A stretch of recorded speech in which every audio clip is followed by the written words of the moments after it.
Have a seat, boss. Look, I've read and reread your list of demands. Wait, McCracken. Before you begin, I want to tell you something. I'm no novice when it comes to major negotiations. Oh, really? Let me tell you a story. Picture it. Sicily, 1922. An attractive peasant girl who has saved her lira embarks on a glorious vacation to a Crimean resort on the Black Sea. For weeks, she frolics at this seaside resort and enjoys the company of many young men, all of whom adore her. All of them? Shut up, Edna. I work alone. All of them. When it's time to return to Sicily, 3 different suitors beg her to stay. But she can't decide who to choose, so she chooses none of them. But she agrees to meet with them at the same resort many years later. To her trio of suitors, that eventful gathering was referred to as Rendezvous with Sophia. But to the rest of the world, it was better known as the Yalta Conference. Picture this. 2 young girls, best friends, who shared 3 things: a pizza recipe, some dough, and a dream. Everything is going great until one day, a fast-talking pepperoni salesman gallops into town. Of course, both girls are impressed. He dates one night, the other the next night. Pretty soon, he drives a wedge between them. Before you know it, the pizza suffers, the business suffers, the friendship suffers. The girls part company and head for America, never to see one another again. Rose, one of those girls was me. The other one you probably know as Mama Celeste.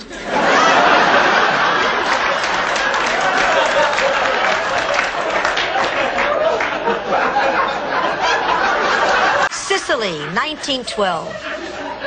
A beautiful young peasant girl with clear olive skin meets an exciting but penniless Spanish artist. There's an instant attraction. They laugh, they sing, they slam down a few Boilermakers.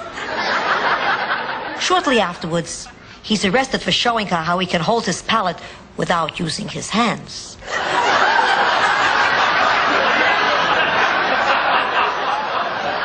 But I digress.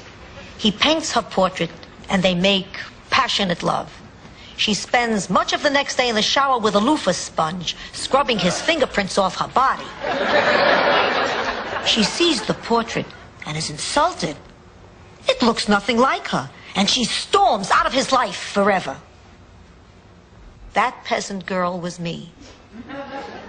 And that painter was Pablo Picasso. Picture it.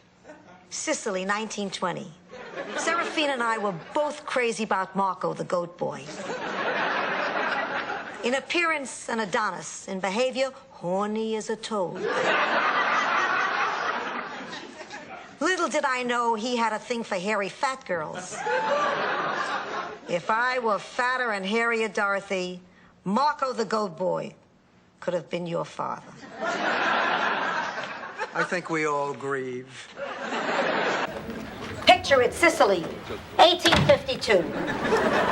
Ma, I am in no mood, and besides, you weren't alive in 1852. What? We can't learn from history?